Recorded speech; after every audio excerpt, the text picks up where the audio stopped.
অস্ত্র এই যাতে দেখেন অস্ত্র এই অস্ত্র নিয়ে আমাদের সাথে আক্রমণ করছে এই দেখেন অস্ত্র এই দেখেন অস্ত্র এই অস্ত্র দিয়ে আমাদের আক্রমণ ও দেখেন অস্ত্র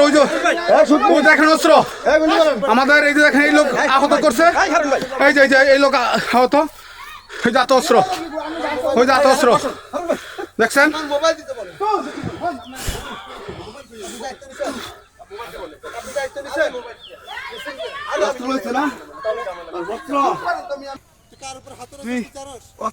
অস্ত্র লইছ তো গুলি করছি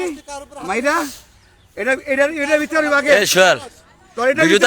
ফোন দাও না একটু দাও ফোন দাও তুমি গাছ বইরে সরকার আমার বলেন দে ফোন দাও না না তুমি ফোন দাও বাদ দাও তো কাকা মোবাইল দিবা ধরো তো টাকা মিলে রাখ কাকা ওই পিস্তল লইছে কার সামনে তুই চিনো মোবাইল দিবা ওই কালা পিস্তল লইছে আবু ফোন দিবা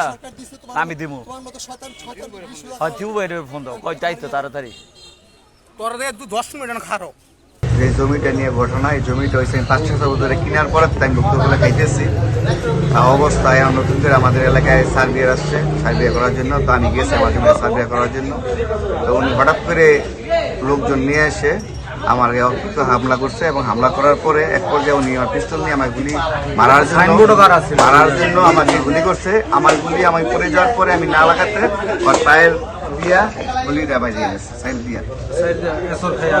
আর আমার যে স্টিল পাইপ দিয়ে বাইরেছে কারণ আমার পায়ে আমি হাঁটতে পারি এই অস্ত্র পাইছে কই সরকার কি এই কারণে অস্ত্র দিচ্ছে অস্ত্র উদ্ধারের প্রতিবাদ যারা অস্ত্র উদ্ধার করতে চাই এবং এর সুস্থ বিচার আমরা চাই এলাকায় আরো এমন দু একবার আরো হয়েছে হ্যাঁ মসজিদের ইমাম সাহেবরাও করছে এমন আরো গুলি ফায়ার করছে হ্যাঁ এই লাইসেন্সটা কে দিছে এটা আমরা সরকারের কাছে জানতে চাই প্রশাসনের কাছে